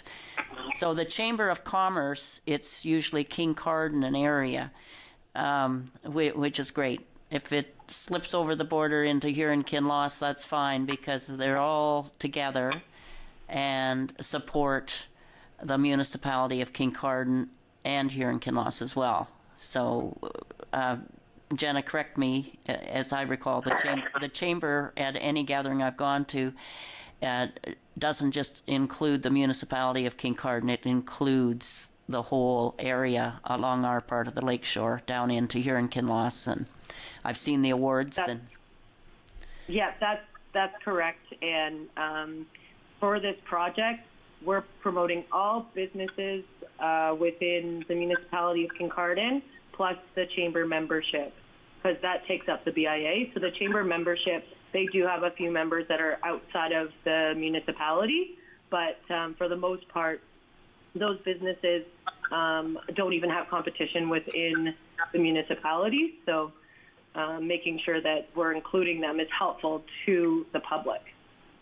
Yes, and the businesses don't respect municipal boundaries the same, but they're an integral part of the municipality of Kincardine in a larger way. So that's good. It's good information to have. Thank you. So next. Oh, so it's not just for information. We need a recommendation. Okay, sorry. So you had a mover and seconder? It's moved by Maureen Couture and seconded by Randy Ropel. That the Kincardine Business Pandemic Impact Survey results report be accepted for recommendation. In favor? Yes. Yes. Opposed, abstainers, and the motion carried. Okay. Next, 6.3C is Parks and Recreation on the COVID-19 Meals Program Initiative. Karen?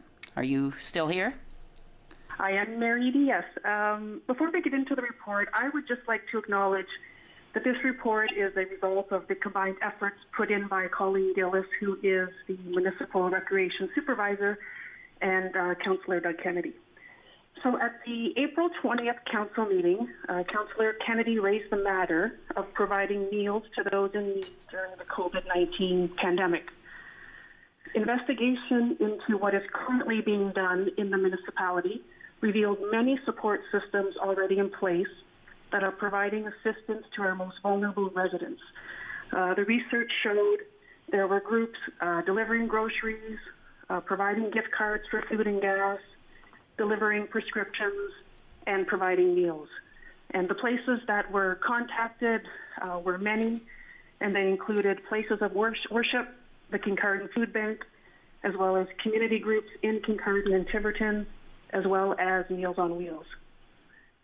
Meals on Wheels has been identified as the largest food and support service provided within the municipality of Kincardine.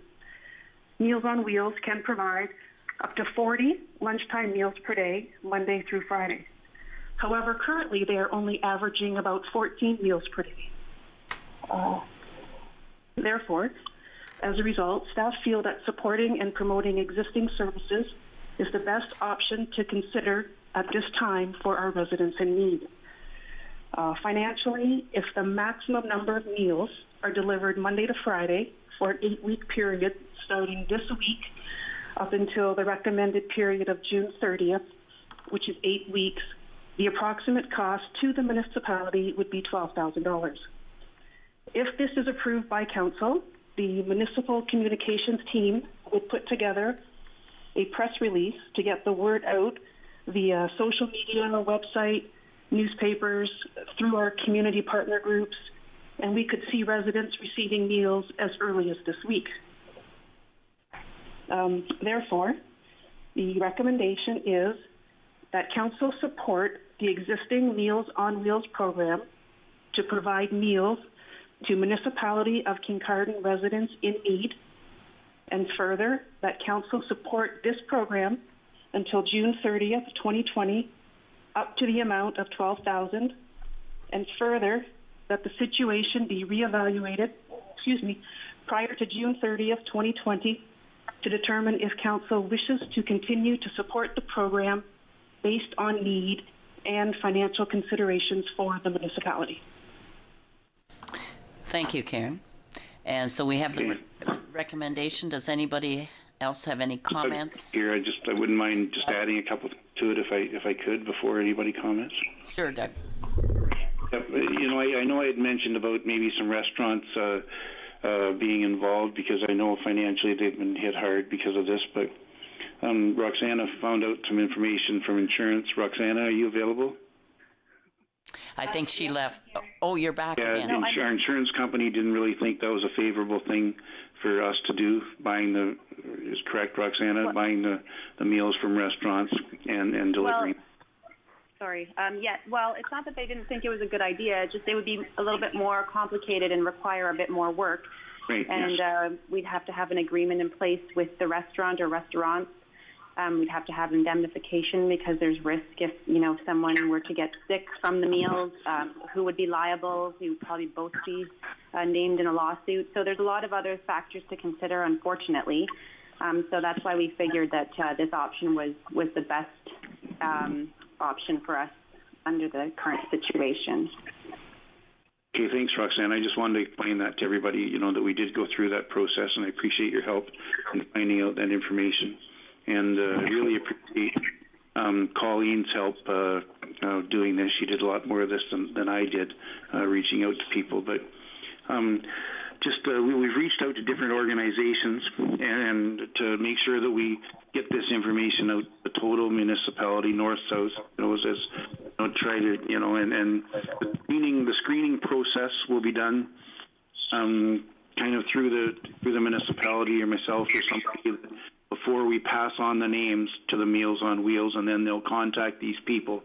So we aren't paying for any individual that just calls Meals on Wheels for a lunch.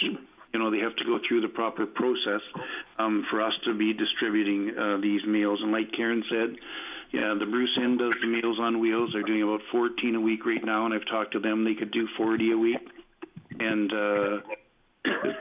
price with delivery. And we've reached out to all the churches. There might be a request from a church or two come back to us where some of this money could go to them to help out.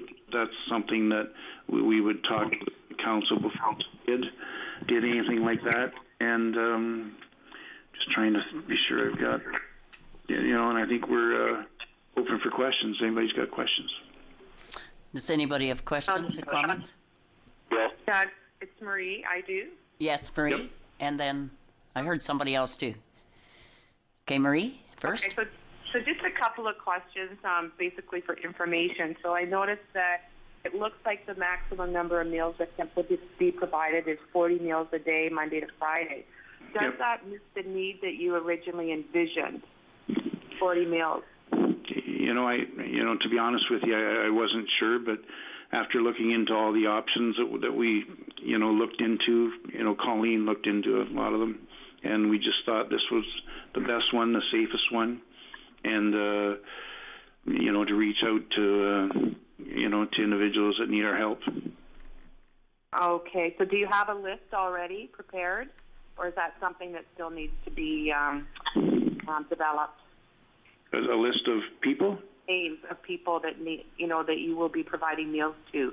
Oh no, we thought the proper channels was to get it passed by council, and like Karen said, it'll just take a few days for meals to be delivered once people approach us, and we've talked to different groups out there that know of people that are in need, and I've told them that we'll be contacting them on Tuesday if council approves this request. So the wheels will be in motion fairly quickly, and Colleen and different staff members have been working on some communication to get out, but they're just waiting for council's okay. Does that sound right, Karen? That's exactly right, Councillor Kennedy. Okay. No. Okay, so is it my understanding then that anybody that wants to receive one of these meals, they will have to make the approach then? Yes. Yep. Or their names can get put forward by somebody else. Yep. Either way. Okay, that's good. And also I wondered, as far as insurance liability and all that stuff, so Meals on Wheels is getting their meals from the Bruce, and the Bruce has a catering company. Is that, like, I'm sure they have a license and all that type of stuff. Is that come into play here, or does Meals on Wheels basically have their own sort of license or whatever is required for insurance, etc., that makes it the best choice? Invested in that as well. So this is Roxana. Can I just answer that? Go ahead. And I don't. If I'm speaking out of turn, let me know. But the way I had envisioned it would simply be that we'd be making a donation to the Meals on Wheels as a municipality. So we would be kind of cutting ourselves out of the picture, which I think is the biggest issue from a liability perspective. So can I just speak to that? Meals on Wheels has its own process. So when I was doing it for a family member, I just contact Meals on Wheels directly. And if people have a family member or a friend or a neighbor, or the person can contact them themselves, but they have a process that you go through, and an order form and everything else, and choices of people's diet. It's a very comprehensive process involving individual people's needs as well, and their health, if they're diabetic or something else. So it runs well. I'm surprised that their numbers are that low right now, but maybe it shows what a caring community we have at this time. And so I think there's lots of room to I agree with Roxana at this time, if they have the capacity, and they can maybe ramp up their capacity as well. They have a very good process in place, and you can choose how many days a week as well. So there's a lot of meeting individual needs, and you do have to do a bit of paperwork at the start, but not much. Bill here. Yes, Bill? First of all, I'd like to thank Councillor Kennedy. Unfortunately, I was looking forward to cooking with you, Councillor Kennedy, so I can understand that that could be an insurance problem, so I fully support this program. Just one last question. Where does the $12,000 come from? I mean, do we have some sort of budget for this, or is that what we're approving, the budget? Yes. This is Roxana again. No, we don't have a budget for it, just like we didn't have a budget for any of the other costs that we have that are pandemic related. So in the report that's coming next week on the financial implications of COVID-19, there are other pandemic costs that we've incurred also that were not budgeted. So ultimately, this will be part of the deficit if we have one at the end of the year that would either have to be funded out of the contingency reserve or added onto the following year's tax rate. Okay, well, thank you, Roxana. So we are also hoping that the province, by tracking our expenses in an emergency, that there will be some relief from the province as well. As I understand it, at least that's what's been communicated to me. Any other questions? So I think the recommendation was read. And who moved and seconded? It's moved by Dave Kyler, seconded by Laura Haight. Okay. Any further discussion? All in favor? Yes. Yes. Yep. Yes. And opposed? Abstainers? And the motion carried. The next one is the electronic meeting participation by committee members this time. And I'll turn it over to Donna. Yes, if this pandemic goes on long enough, if I keep going, if this is my third report on changing the procedure bylaw, and hopefully we'll get it all done just in time for the pandemic to be done. So back when in mid-March, when all the COVID action seemed to really take off, committee meetings were temporarily suspended, just in view of public safety, etc. And right now, the municipality's procedure bylaw does allow for some committees of council to have some of their members participate electronically. However, the number of committees and the number of members that can participate are restricted, and that is primarily due to the Municipal Act indicating that they aren't allowed to count for quorum. But as you know, under the recently passed Provincial Municipal Emergency Act, where council modified the terms of the procedure bylaw so that they could attend meetings electronically and count for quorum, and we're asking you to do the same for municipal committees. Now, as you know, we are looking at moving council to a video-based meeting, and we would like to launch that before we start having the committees meet again. So the earliest that they would start in June, and we are also asking council to authorize staff that should COVID activity pick up again, that staff be able to suspend the committee meetings if there's just isn't sufficient time due to a significant amount of focus required for COVID. Okay, thank you. Does anybody have any comments or questions for Donna, our clerk?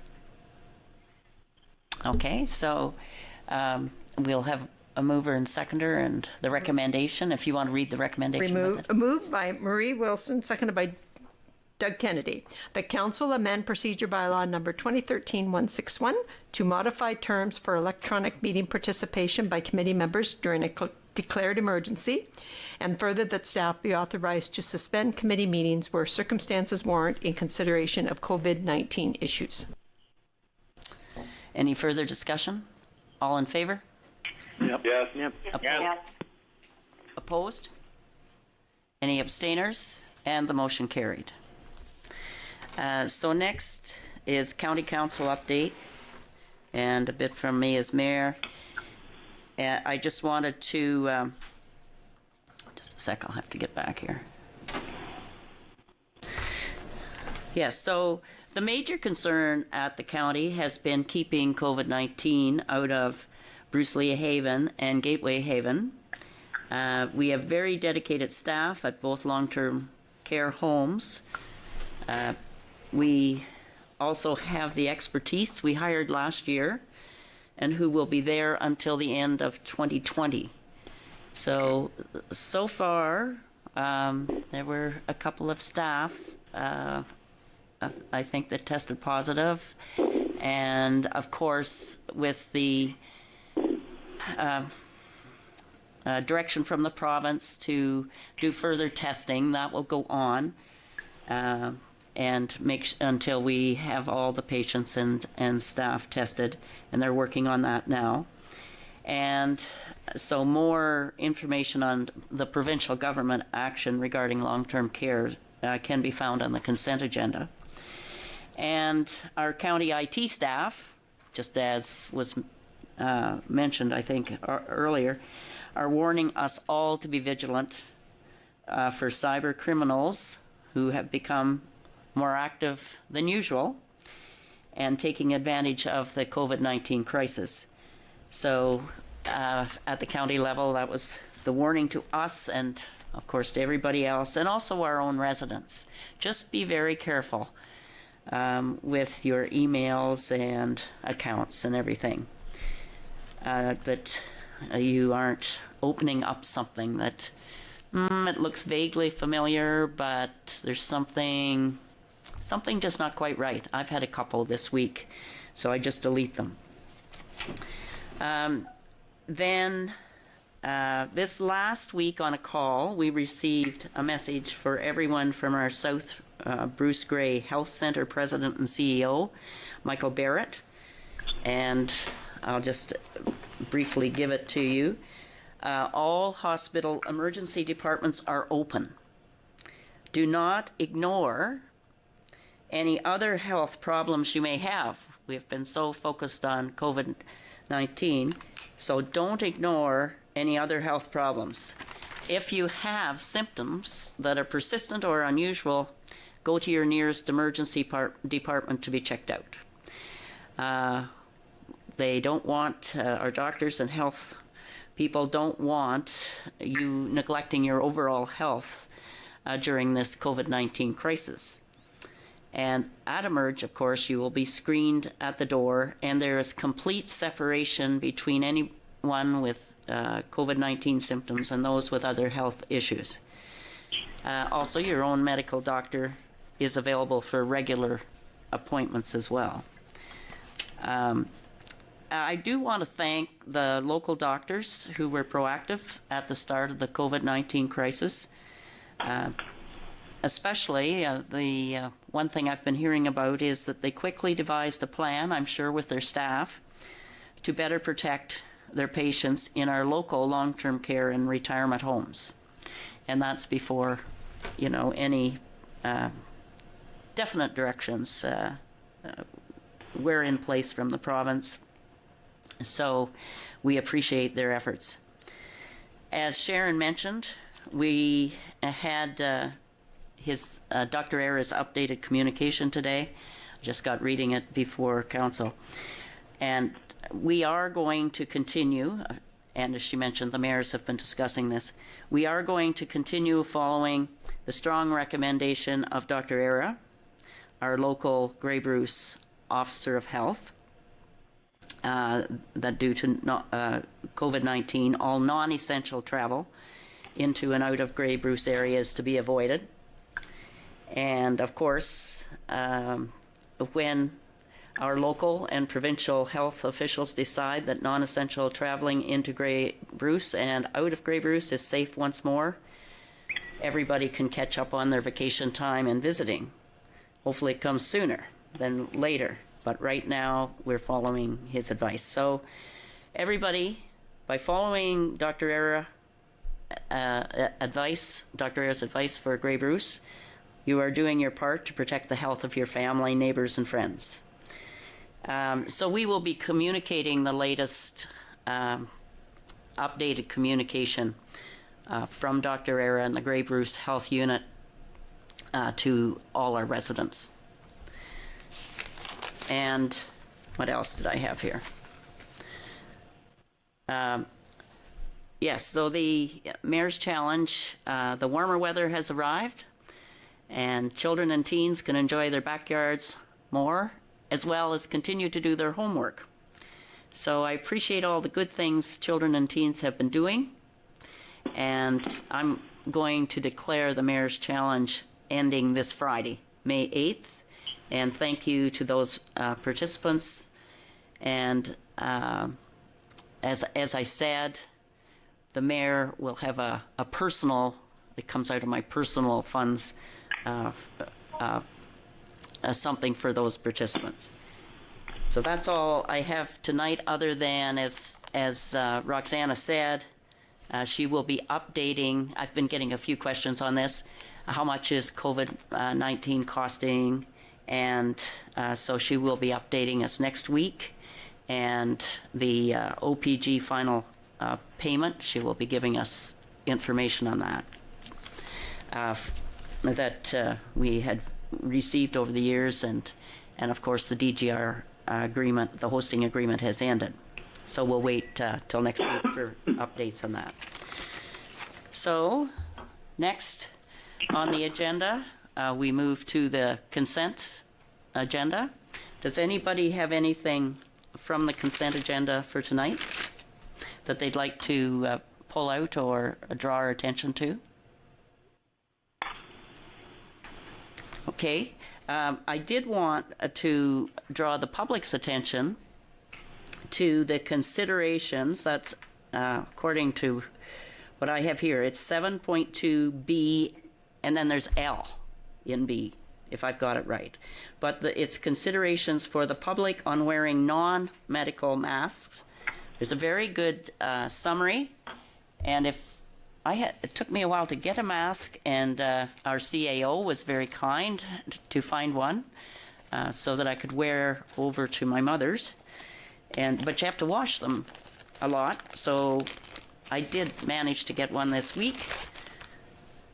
And if you're really good at sewing, some people are making them. So this is one I have. I hear that it's becoming a style item for some people. They're trying to have the most unique, so this one, I was told, it resembles the Kincardine tartan a little bit. So I thought that would be appropriate. So we do have people in the community making them, and if you need one, and it tells the pluses of wearing one and when you can wear them. So that's all that I had from the consent agenda. And, get on to our motion to adjourn. Moved by Bill Stewart, seconded by Jerry Glover, that this committee of the whole adjourn at 6:57 p.m. All in favor? Yes. Yes. Okay, opposed, abstainers, and the motion carried.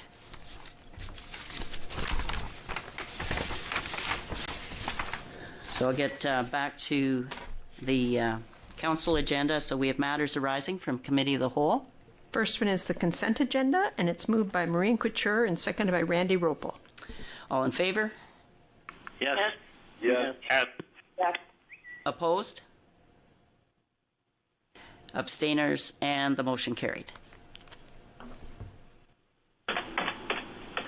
And the next one is to establish and regulate the municipality of Kincardine Fire Department to amend that bylaw, and that has to do with the 2 additional training officers. It's moved by Dave Kyler and seconded by Laura Haight. All in favor?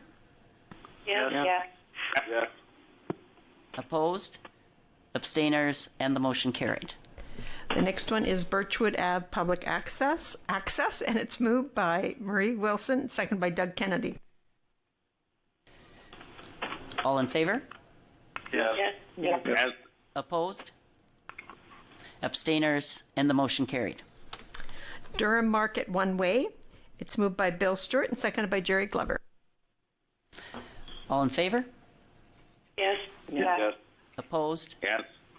Abstainers? And that carried. Traffic and Parking Amendment Bylaw.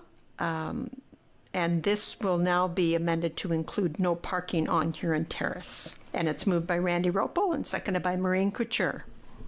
All in favor? Yes. Yes. Yes. Opposed? Abstainers? And the motion carried. Traffic and Parking Amendment Bylaw. And this will now be amended to include no parking on Huron Terrace. And it's moved by Randy Ropel and seconded by Maureen Couture. All in favor?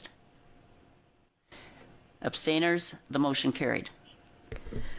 Automated Weather Observation System Request for Proposal Acceptance by Law, moved by Laura Haight, seconded by Dave Kyler. All in favor? Yes. Yes. Yes. Opposed? Abstainers? The motion carried. Cheesy Monkey Food Trailer License Agreement at the Municipal Airport, moved by Doug Kennedy, seconded by Marie Wilson. All in favor?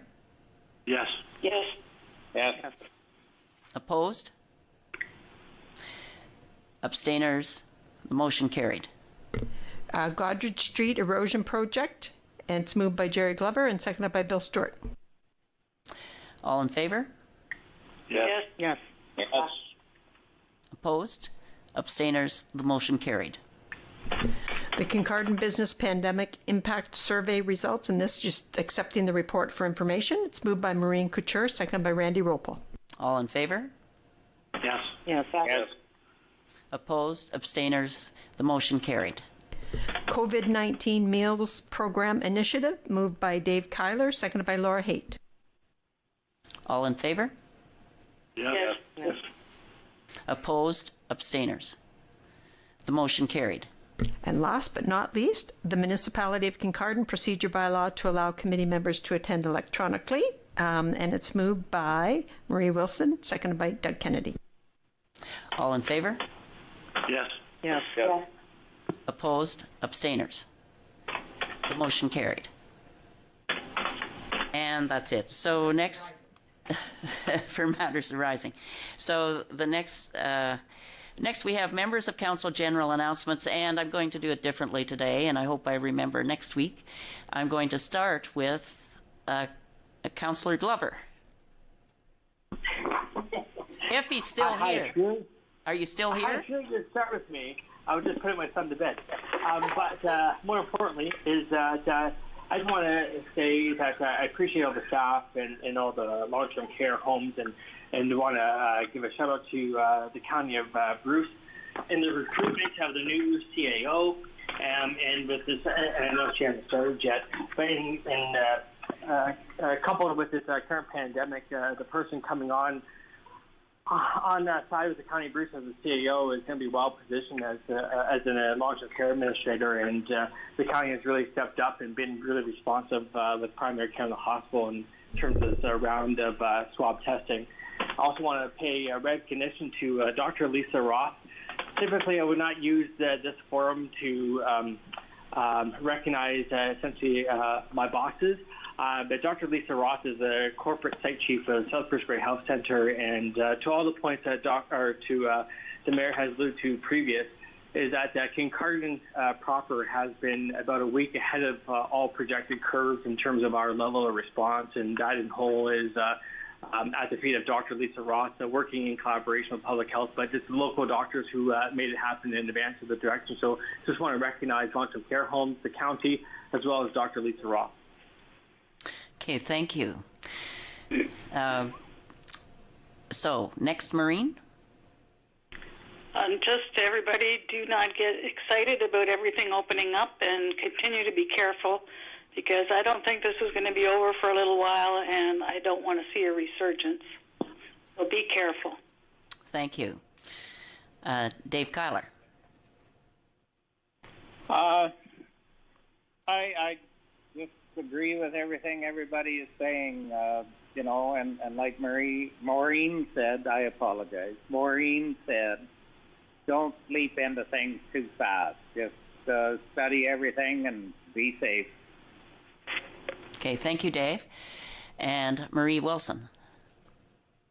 Yes, I'm going to take this opportunity to thank Doug Kennedy and the staff that were working with Doug for bringing the meals program forward. I meant to say that, but somehow I got lost in transition or whatever. But I think it's great for Doug to have brought this forward and for council to have embraced it so easily. And it just really shows where everybody's hearts are. And it's one of the good things that we can look at. When I think we're at a point in this where there are some folks that are really starting to feel it.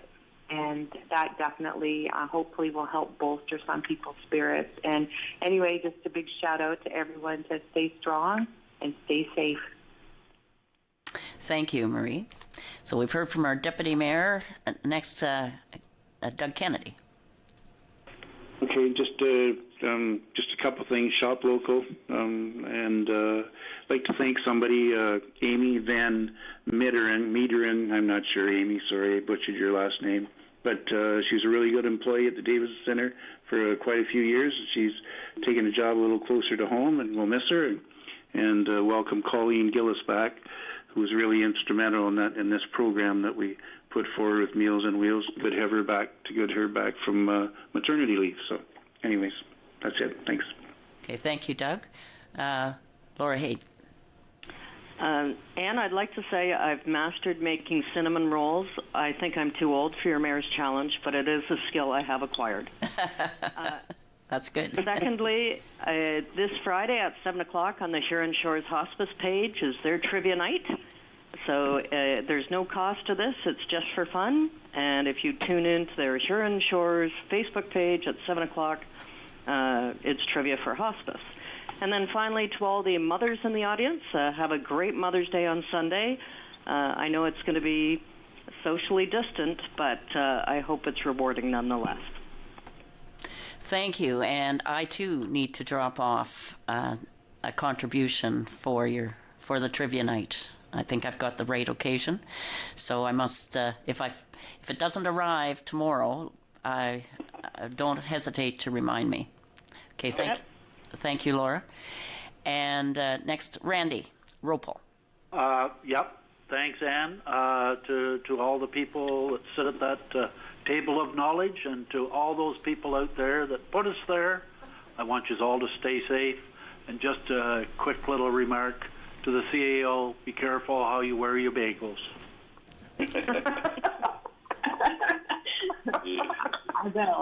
I will.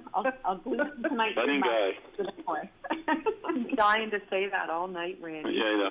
Too bad I'm not beside him. I could hit him. That was an in-joke. So we'll go on to Bill Stewart. Thank you very much. Yes, Laura, my contribution will be there. So once again, like Anne, Mary Edie, if I haven't sent over to you by the end of tomorrow, you give me a buzz. Just like to thank and do a shout-out to Adam and Don and his team and the Saugeen Valley for the quick response. We had a couple of catastrophes along some of these creeks along the lake. Some of these rainbow trouts were absolutely clogged in, and with their quick response, we got the equipment out there. We reopened all the creeks so you can be eating rainbow trout once again. So thank you very much. It was just an exceptional response. We did it within 2 days. So thank you very much, and I know the community along the lake really appreciate it. So thanks. So I don't ordinarily acknowledge people's birthdays. I've told staff if I get a request to go in non-COVID times to people's birthdays, I will definitely try to make it to every 100th birthday that I'm invited to and over. I think the highest I went was 103. And I went every year for 3 years, so I enjoyed it. But today I'm making an exception. I'm wishing a happy 93rd birthday, and it's right on May 4th, to my wonderful mother, Audrey Ferguson. And she has been self-isolating in her apartment for 6 to 7 weeks and doing an excellent job. My sister and I support her to a certain extent, but she basically is doing everything, looking after herself. So happy birthday, Mom. She's getting so many calls today from all her friends and relatives, she probably isn't watching council, but I still wanted to wish her a very happy birthday. And I'm so proud of the way that she is tackling this COVID-19. It's she's counting her blessings, and she's quite content to keep battling on for as long as it takes to minimize the risk. So I hope the rest of us can follow her example. So, Sharon, did you have anything else that you wanted to say? from our CAO? No, I have nothing to add. Okay, and so we have a motion to move into closed. Moved by Bill Stewart, seconded by Jerry Glover, the council move into closed meeting for the purpose of considering personal matters about an identifiable individual and is it a physician recruitment candidate, and further the council return to regular open meeting upon completion. All in favor? Yes. Yes. Yes. Yes. Opposed? Abstainers? And the motion carried. So we do have to take a little break, be very brief, for Matt Smith to close everything off from open. And then we will have our closed. Okay, thank you.